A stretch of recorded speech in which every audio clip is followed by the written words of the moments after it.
Government of ఇండియాలో ఒక 5 sectors ఉంటాయండి. ఈ 5 సెక్టార్స్ లో మనం ఉన్నాము అంటే మనం కానీ మన డబ్బు కానీ సేఫ్ అండ్ సెక్యూర్ గా ఉన్నట్టే. ఆ 5 సెక్టార్లు ఏంటంటే, మొదటిది ఆర్బీఐ, తర్వాత ఐఆర్డిఏ, తర్వాత సెబీ, తర్వాత ఎన్బిఎఫ్సి. అంటే బజాజ్ అండ్ శ్రీరామ్ కూడా ఎన్బిఎఫ్సి లో ఉంటాయి. వాటిని కూడా వీళ్ళు గవర్నమెంట్ వాళ్ళు 100% సెక్యూర్ గా పెట్టారు. ఎందుకంటే వీళ్ళు ముందస్తుగానే లోన్ ఇస్తారు కాబట్టి వీళ్ళ డబ్బే కస్టమర్ల దగ్గర ఉంటుంది. So RBI, IRDA, SEBI, NBFC and multi state cooperative societies అంటే మన ఇండియన్ కోఆపరేటివ్ సొసైటీ. ఈ 5 సెక్టార్లో మనం ఉన్నాము అంటే మన డబ్బు మనము సురక్షితంగా ఉన్నట్టే. దీంట్లో ఇప్పటి వరకు ఎత్తేసిన సంస్థలు చాలా ఉన్నాయండి, పేర్లు చాలా ఉన్నాయి. అగ్రిగోల్డ్, సిరిగోల్డ్, వెల్ఫేర్, అభయ గోల్డ్, అక్షయ గోల్డ్, పీర్లెస్ సంథింగ్ పోల్స్, ఇట్లాంటి చాలా పిఎస్సిఎల్ చాలా ఉన్నాయి. ఇవన్నీ కూడా ఈ 5 సెక్టార్లలో ఉండవు. ఎందుకంటే they are not government. Plus వాళ్ళకి లోన్స్ ఇచ్చే రైట్స్ ఆర్బీఐ ఇవ్వదు. కాబట్టి వాళ్ళు లోన్లు ఇవ్వరు, వాళ్ళు తీసుకోవడమే తప్ప ఇచ్చే వ్యక్తులు కాదు. ఇక్కడ మన ఇండియన్ కోఆపరేటివ్ సొసైటీ ఏం చేస్తుంటే, అక్కడ ఒక ఏరియాలో, మీ ఏరియాలో ఒక 50 లక్షలు వచ్చింది అనుకోండి, ఆ 50 లక్షల రూపాయలని అక్కడే ఇవ్వడం జరుగుతుంది. అది లోన్స్ గా ఇవ్వడం జరుగుతుంది. ఏదైతే ఆర్బీఐ నామ్స్ ఉన్నాయో అదే విధంగా ఆర్బీఐ నామ్స్ ప్రకారము మనం వర్క్ చేస్తుంటాం. దాంతో పాటు మన ఎంఎస్సిఎస్ గైడ్ లైన్స్ ఉంటాయి, ఈ బుక్. ఈ ఎంఎస్సిఎస్ గైడ్ లైన్స్ కూడా పాటిస్తూ మనము ఇవ్వడం జరుగుతుంది. కాబట్టి 5 సెక్టార్లలో మనము ఎంఎస్సిఎస్ సెక్టార్ లో ఉన్నాం, అంటే 100% సేఫ్ అండ్ సెక్యూర్. ఎవరి గైడ్ లైన్స్ లో ఉన్నాం? ఆర్బీఐ గైడ్ లైన్స్ లో ఉన్నాం. So safe and secure. ఇప్పుడు మీకు మీరు దీంట్లో వర్క్ చేస్తే, ఇలాంటి మన సేఫ్ అండ్ సెక్యూర్ సంస్థలో వర్క్ చేస్తే మీకు వచ్చేటువంటి బెనిఫిట్స్ చెప్తాను. బిఫోర్ దట్, కస్టమర్ కి ఇక్కడ అన్ని రకాల బెనిఫిట్స్ ఉన్నాయి. లోన్స్ ఉన్నాయి, మంచి వడ్డీ వస్తుంది, సివిల్ స్కోర్ లేకుండా లోన్ తీసుకోవచ్చు, అండ్ వాళ్ళు అన్లిమిటెడ్ అమౌంట్ డిపాజిట్ చేసుకోవచ్చు, 2 లక్షల ఇన్సూరెన్స్ అనేది తీసుకోవచ్చు. ఇలాంటి 5 రకాల బెనిఫిట్స్, ఎక్కడా లేనటువంటి ఒక 5 రకాల బెనిఫిట్స్ మన దగ్గర ఉన్నాయి. అంటే మన దగ్గర వర్క్ చేయడం చాలా ఈజీ. సో కొన్ని ఆర్గనైజేషన్స్ ఏంటంటే, కొన్ని ఇన్సూరెన్స్ సెక్టార్స్ ఉంటాయండి. ఇన్సూరెన్స్ సెక్టర్ అనేది ప్రతి ఒక్కరికి ఉపయోగకరమైనటువంటి, కానీ ఇన్సూరెన్స్ చేసే వ్యక్తులు ఎవరి దగ్గరకన్నా వెళ్ళి సబ్జెక్ట్ ఏదైనా చెప్పాలంటే వాళ్ళు కనీసం టైం కూడా ఇవ్వడం లేదు. ఎందుకంటే ఇన్సూరెన్స్ నాకు అవసరం లేదా, నేను ఎప్పుడో చనిపోతే వచ్చేటువంటి బెనిఫిట్స్ నాకు ఎందుకు అని వాళ్ళు ఆలోచనలో ఉన్నారు. కానీ అదే ఒక లోన్ ఇస్తామని మనం వెళ్తే కూర్చోబెట్టి మాట్లాడుతున్నారు, అడుగుతున్నారు ఎంత రేట్ ఆఫ్ ఇంట్రెస్ట్ వస్తుంది ఏంటి అంటే, వాళ్ళు బ్యాంక్ అంటే వాళ్ళ బిజినెస్ పర్పస్ కానీ వాళ్ళ అవసరాలు తీర్చుకోవడానికి పర్సనల్ గా కానివ్వండి. వీళ్ళు అంటే ఎందుకు చెప్తున్నానంటే, ఒక ఇన్సూరెన్స్ సెక్టార్ లో వర్క్ చేయడం కంటే లోన్ సెక్టార్ లో వర్క్ చేయడం చాలా డెడ్ ఈజీ అని చెప్పడానికి చెప్తున్నాను. సో మరి ఇలాంటి ఈజీగా వర్క్ చేసేటువంటి మన ఇండియన్ కోఆపరేటివ్ సొసైటీస్ లో మీరు ఫీల్డ్ ఆఫీసర్ గా ఎంటర్ అయితే మీకు ఎలాంటి బెనిఫిట్స్ వస్తాయని చెప్తాను. ఇప్పుడు మొదటగా ఒక ఎగ్జాంపుల్, ఒక ఫీల్డ్ ఆఫీసరు ఒక 1 ఇయర్ కాలం పాటు మన సంస్థతోటి అటాచ్మెంట్ గా ఉండి వర్క్ చేస్తే, ఇతను నెలకి మామూలుగా ఒక 10 అకౌంట్లు 20 అకౌంట్లు చిన్నవి ఒక 2,000 రూపాయలు ఓపెన్ చేసుకోగలడు. ఒక నెలకి ఒక 1 ఇయర్ కాలం పనిచేస్తే ఒక 100 అకౌంట్లు 200 అకౌంట్లు ఈజీగా డెడ్ ఈజీగా చేయగలడు. కానీ మనము ఒక 1 ఇయర్ కి ఒక 2,000 రూపాయల అకౌంట్లు ఒక 50 చేశాడు అనుకుందాం. ఇది ఒక ఫీల్డ్ ఆఫీసర్ నెలకు 4, వారానికి ఒకటి 7 రోజులకు ఒక ఆర్డీ, చిన్న ఆర్డీ 2,000 చేశాడు అనుకున్న సంవత్సరానికి ఒక 50 ఆర్డీలు చేస్తాడు. మరి 50 ఆర్డీలు 2,000 రూపాయలు చేసినందుకు ఇతనికి ఎంత బెనిఫిట్ సంస్థ ఇస్తుంది అంటే, 2,000 × 50 అంటే 1,00,000 రూపాయల బిజినెస్ ఈ ఫీల్డ్ ఆఫీసర్ ద్వారా సంస్థకు జరిగింది. కాబట్టి ఈ చేసినటువంటి ఫీల్డ్ ఆఫీసర్ కి ఎంత మనము కమిషన్ ఇస్తామంటే, ఈ 2,000 రూపాయల ఆర్డీ 7 సంవత్సరాల కాలం పాటు కస్టమర్ కడతాడు. కాబట్టి 7 సంవత్సరాల కాలం పాటు మనము ఈ ఫీల్డ్ ఆఫీసర్ కి మనము కమిషన్ ఇవ్వడం జరుగుతుంది. ఎంత ఇస్తామంటే, 1,00,000 రూపాయలకి 10%, అంటే ఈ 7 సంవత్సరాలు 84 నెలలు, ప్రతి నెల వీళ్ళకి 84 నెలలు, ప్రతి నెల 6వ తేదీన వీళ్ళకి కమిషన్ రావడం జరుగుతుంది. సో మనము ఫీల్డ్ ఆఫీసర్ కి మన సొసైటీ బ్యాంక్ లోనే ఒక సేవింగ్ అకౌంట్ ఏర్పాటు చేయడం జరుగుతుంది, 0 బ్యాలెన్స్ అకౌంట్. జాయిన్ అయ్యేటువంటి వ్యక్తికి మనం ఒక సేవింగ్ బ్యాంక్ అకౌంట్ ఇస్తాం మన దగ్గరే, ప్లస్ వాళ్ళకు ఒక ఐడి కార్డు ఇవ్వడం జరుగుతుంది. బయట ఫీల్డ్లోకి వెళ్ళేటప్పుడు ID card and saving account ఇస్తాం. వీళ్ళకి మినిమము వీళ్ళు 1000 రూపాయలతో జాయిన్ అవుతారు. ఫీల్డ్ ఆఫీసర్ అనే వ్యక్తి వీళ్ళకు ఒక బాండ్ ఇవ్వడం కూడా జరుగుతుంది.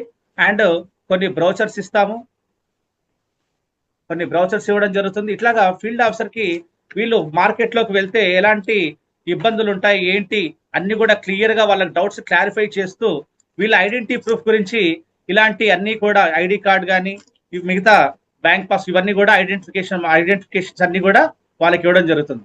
సో ఇప్పుడు 2000 రూపాయల ఆర్డీలో ఒక 50 కట్టేయడం చాలా సులువు. 1,00,000 రూపాయల బిజినెస్ మీద వీళ్ళకి 84 నెలలు కమిషన్ వస్తుందని చెప్పాను కదా. దాంట్లో మొదటి సంవత్సరం 12 నెలలు ఎంత వస్తుందంటే 10% వస్తుంది.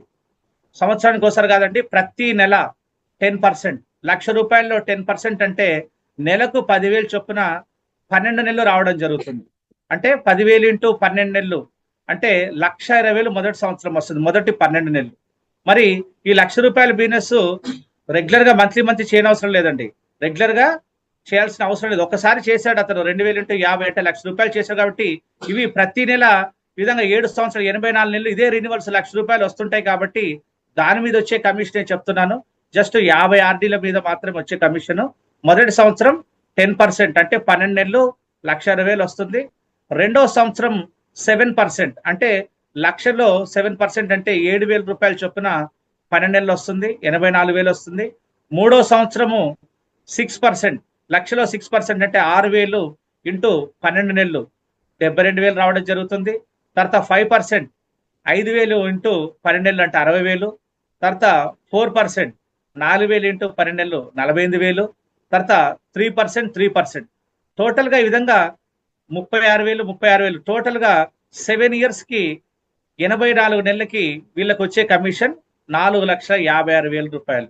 మనము ఫీల్డ్ ఆఫీసర్ అయితే చేసాడు అనుకున్నామండి, మా చిన్న అమౌంట్ 2,000 రూపాయల ఆర్డీల అకౌంట్ లో ఒక 50 చేసిన 1,00,000 రూపాయలు బిజినెస్ జరిగింది. ఈ 1,00,000 రూపాయలు బిజినెస్ మీద 84 నెలలు కమిషన్ ఎంత వచ్చిందంటే ప్రతి నెల 6వ తేదీన ఈ సేవింగ్ అకౌంట్ లోకి వాళ్ళకి అమౌంట్ రావడం జరుగుతుంది. ఇలా 84 నెలలకి 4,56,000 వచ్చింది. ప్లస్ దీంతో పాటు వీళ్ళకి మంత్లీ ఫీల్డ్ అలవెన్స్ అని కూడా ఇస్తారు. అంటే మంత్లీ ఫీల్డ్ తిరగడానికి అయ్యే ఖర్చులు. మొదటి సంవత్సరం 10% అని చెప్పాను కదా, ఆ 10% లో ఎంతైతే కమిషన్ వస్తుందో దాంట్లో మళ్ళీ 10% సర్క్యులర్ ఎక్స్పెన్సెస్ ఇస్తారు. అంటే ఈ 10,000లో 10% అంటే ఇంకొక 1,000 రూపాయలు అంటే 11,000 రూపాయలు మొదటి సంవత్సరం రావడం జరుగుతుంది. రెండవ సంవత్సరానికి 7,000 అంటే 7,000లో 10% 700 రూపాయలు. ఇట్లాగా టోటల్ గా వచ్చినటువంటి కమిషన్ 4,56,000లో 10% అంటే ఇంకొక 45,600 రూపాయలు మంత్లీ ఫీల్డ్ అలవెన్స్ కూడా రావడం జరుగుతుంది. అంటే టోటల్ గా 1,00,000 రూపాయలు బిజినెస్ చేసినందుకు వీళ్ళకి 5,01,600 రౌండ్ ఫిగర్ ఒక 5,00,000 అనుకుంటే 5,00,000 రూపాయలు వీళ్ళకి రావడం జరుగుతుంది. చేసిన బిజినెస్ ఎంత? 2,000 రూపాయల అతి చిన్న అకౌంట్ లో 50 చేసినందుకు అంటే 1,00,000 రూపాయలు బిజినెస్ చేసినందుకు వచ్చేటువంటి కమిషన్. అంటే యాక్చువల్ గా కమిషన్ అనకూడదండి, ఎందుకంటే కమిషన్ అంటే ఒకేసారి వచ్చేదాన్ని కమిషన్ అంటారు. ఒక ఇల్లు అమ్మామా లేకుంటే రియల్ ఎస్టేట్ ఏదైనా చేసామా ఒకే ఒకసారి మనకు కమిషన్ వస్తుంది. కానీ ఇక్కడ ఓవర్ రైడింగ్ కమిషన్ అంటే కస్టమర్ ఎన్ని సంవత్సరాలు అయితే కడతాడో అన్ని సంవత్సరాలు మనకు కమిషన్ వచ్చేదాన్ని ఓవర్ రైడింగ్ కమిషన్ అంటారు, ఓఆర్సి అంటారు. ఇది ప్రతి నెల 6వ తేదీన మన సేవింగ్ అకౌంట్ లోకి రావడం జరుగుతుంది. ఓకే, సో మరి 7 సంవత్సరాల ఆర్డీ కట్టించారు, 84 నెలలు కమిషన్ వచ్చింది 5,00,000. తర్వాత నా పరిస్థితి ఏంటని ఆలోచిస్తాడు ఫీల్డ్ ఆఫీసర్. అయితే ఇక్కడ 50 మంది కస్టమర్లు 2,000 రూపాయలు కట్టే వ్యక్తులు 7 సంవత్సరాల తర్వాత 1,60,000 కట్టి ఇంకొక 97,920 రూపాయలు వడ్డీ కలుపుకొని 2,65,000 తీసుకోవడం జరుగుతుంది. అంటే 58.29% వడ్డీ తీసుకుంటారు. మెచ్యూరిటీ టైం 7 సంవత్సరాల తర్వాత ప్లస్ ఈ 5 నుంచి అంటే ఈ టోటల్ గా 7 సంవత్సరాల్లో 5 నుంచి 6 సార్లు లోన్ తీసుకుంటారు. మరి ఇక్కడ లోన్ తీసుకోవడానికి మనం ఏమన్నా ఇన్కమ్ ట్యాక్స్ రిటర్న్స్ అడిగామా, ప్రాపర్టీ అడిగామా, గవర్నమెంట్ ఎంప్లాయీ అడిగామా, ఏమన్నారు? ఈవెన్ సిబిల్ స్కోర్ కూడా చూడలేదు మనం. సో మరి వీళ్ళ దగ్గర ఉన్నటువంటి నామినల్ షూరిటీస్ 2 చెక్కులు ప్లస్ వాళ్ళ ఇంట్లో వాళ్ళిద్దరి దగ్గర నుంచి 2 షూరిటీలు తీసుకోవడం జరుగుతుంది. ఒకవేళ పెద్ద లోన్ అయితే వాళ్ళ షూరిటీస్ దగ్గర కూడా ఒక్కొక్క చెక్ తీసుకోవడం జరుగుతుంది. సో ఇంత నామినల్ షూరిటీస్ తోటి మనం వాళ్ళకి లోన్ ఇచ్చాం కాబట్టి వాళ్ళు అవసరం లేకపోయినా ఇండియాలో 90% ఆఫ్ ద పీపుల్ ఏంటంటే లోన్ ఈజీగా వస్తుంటే అవసరం లేకపోయినా అవసరాన్ని క్రియేట్ చేసి మరి లోన్ తీసుకుంటారు. సో 5 నుంచి 6 సార్లు లోన్ తీసుకున్నారు, ఇంత వడ్డీ తీసుకున్నారు. ఈ 50 మంది కస్టమర్లు మళ్ళీ కొత్తగా రిన్యూవల్ చేసుకోరండి మన దగ్గర? 100% చేసుకుంటారంటే ఈ 50 మంది కస్టమర్లు మళ్ళీ 2000 రూపాయల ఆర్డీ తోటి మళ్ళీ ఎంటర్ అయితే మనకు అగైన్ మళ్ళీ ఇంకొక 5 లక్షల రూపాయలు కమిషన్ 84 నెలలు క్రమం తప్పకుండా ప్రతి నెల 6వ తేదీన ఈ సేవింగ్ అకౌంట్ లోకి రావడం జరుగుతుంది. ప్లస్ దీంతో పాటు ఇంత ఈజీగా లోన్ వచ్చింది అండ్ ఇంత హయ్యర్ అమౌంట్ వడ్డీ కంపౌండింగ్ ఇంట్రెస్ట్ లో వచ్చింది. మరి 50 మంది ఒక్కొక్క మనిషి ఒక్కొక్కరికి చెప్పినా ఇంకొక 50 అకౌంట్లు వస్తాయి. అంటే 100 అకౌంట్లు అంటే 5 లక్షలు కాకుండా మనకి 10 లక్షల రూపాయలు రావడం జరుగుతుంది. సో నేను చెప్పింది 50 అకౌంట్లకేనండి. ఒక సంవత్సరానికి అనుకున్నా వీళ్ళు 10 లక్షే చేసుకోవచ్చు, 2 లక్షలు చేసుకోవచ్చు, 10,000 చేసుకోవచ్చు, వాళ్ళ ఇష్టం. వాట్ ఎవర్ వాళ్ళ కెపాసిటీని బట్టి వాళ్ళ కష్టాన్ని బట్టి వాళ్ళు ఆర్డీ అకౌంట్లో చేసుకోవచ్చు, హైయెస్ట్ ఇన్కమ్ తీసుకోవచ్చు.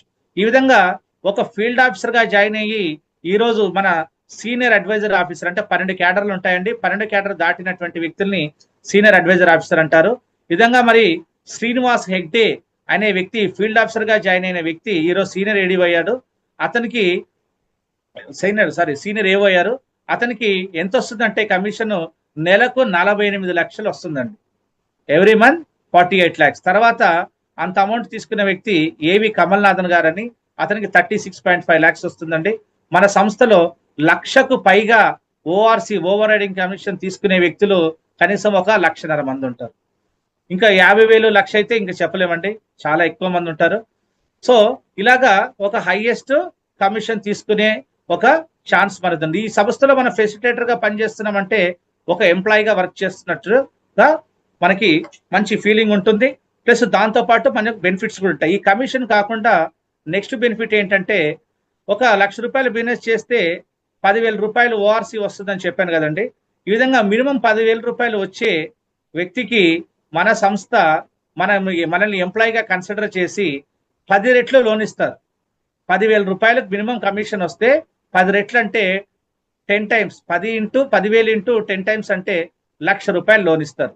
20,000 వస్తుంటే 2 లక్షలు ఇస్తారు. మరి వీళ్ళు ఇచ్చిన లోన్ ఎలా వాళ్ళు డిడక్ట్ చేసుకుంటారంటే 10 లక్షల రూపాయలు తీసుకున్న వ్యక్తి 3.5 కట్టాల్సి ఉంటుంది నెలకి. ఆ 3.5 ఈ 10,000 రూపాయల్లో పోతే 6.5 సేవింగ్ అకౌంట్కి వేయడం జరుగుతుంది. ఇట్లాగా ఒక 50,000 రూపాయలు కమిషన్ వస్తుంటే 10 times అంటే 5 lakhs పర్సనల్ లోన్ ఇస్తారు. అది వద్దు అనుకుంటే 50 లక్షల వరకు హౌసింగ్ లోన్ కూడా ఇస్తారు.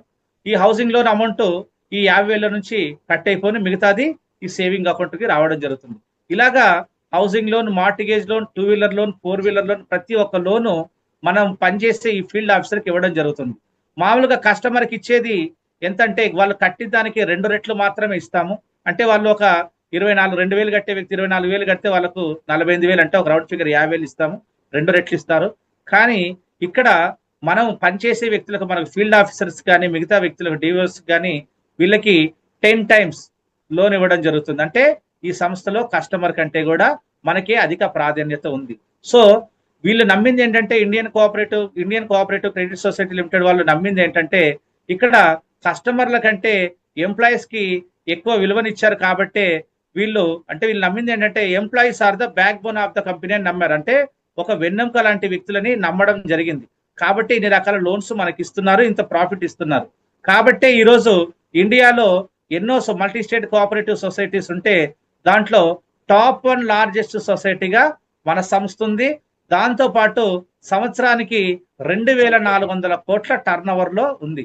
ఇది ఎంప్లాయీస్ కి అధిక ప్రాధాన్యత ఇచ్చారు కాబట్టి ఈ విధంగా మంచి కమిషన్ తో పాటు అన్ని రకాల లోన్స్ ఉన్నాయి.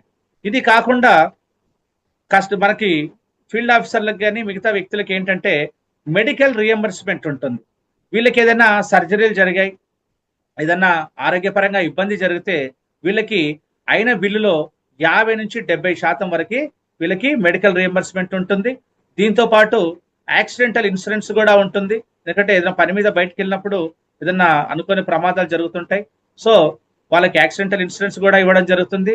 దీంతో పాటు వీళ్ళు మొదటి క్యాడర్ని ఫీల్డ్ ఆఫీసర్ అంటారు. దీంట్లో జాయిన్ అయినప్పుడు ఫీల్డ్ ఆఫీసర్ గానే జాయిన్ కావాలి ఎవరైనా. తర్వాత వీళ్ళు 1 lakh బిజినెస్ అంటే ఏప్రిల్ 1వ తేదీ నుంచి మార్చి 31 అంటే ఫినాన్షియల్ ఇయర్ లో ఒక సంవత్సర కాలంలో ఫీల్డ్ ఆఫీసర్ 1,00,000 రూపాయల ఆర్డీ అమౌంట్ కానీ కట్టిస్తే వీళ్ళు డెవలప్మెంట్ ఆఫీసర్లు అవుతారు. డెవలప్మెంట్ ఆఫీసర్ గా 2 లక్షలు బిజినెస్ చేస్తే 3వ క్యాడర్ సీనియర్ డివో అవుతారు. ఇదంతా 1 year కాలం అనమాట. విధంగా 12 సంవత్సరాలు కంప్లీట్ చేసుకుంటే మనకి ఒక పెన్షన్ లాగా షేరింగ్ అనే అమౌంట్ ఇస్తారండి. ఇది మినిమం షేరింగ్ ఎంత ఉంటుందంటే 1,00,000 రూపాయల పైన ఉంటుందండి. ఈ విధంగా ఎన్ని బెనిఫిట్స్ ఉన్నాయంటే, మొదటిది హైయెస్ట్ ఓఆర్సీ ఇస్తున్నారు, హైయెస్ట్ కమిషన్. రెండోది అన్ని రకాల లోన్స్ ఇస్తున్నారు.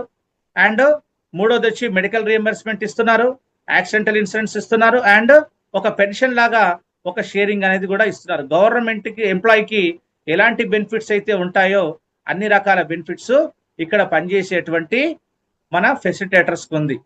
సో ఇది చాలా గొప్ప విషయం. ఇక్కడ సేఫ్టీ అండ్ కొన్ని సంస్థలు ఉంటాయి, మంచి ఆదాయం ఉంటుంది కానీ సేఫ్టీ ఉండదు. ఇంకో దగ్గర సేఫ్టీ ఉన్న దగ్గర ఆదాయం ఉండదు. కానీ ఈ సంస్థలు ఏంటంటే కస్టమర్ కి మంచి సేఫ్టీ ఉంది, కస్టమర్ కి మంచి బెనిఫిట్స్ ఉన్నాయి. At the same time work చేసేటువంటి మనకు కూడా అన్ని రకాల బెనిఫిట్స్, ఒక గవర్నమెంట్ ఎంప్లాయీకి ఎలా అయితే బెనిఫిట్స్ ఉన్నాయో అన్ని రకాల బెనిఫిట్స్ కూడా మనకు ఉండడం జరిగింది.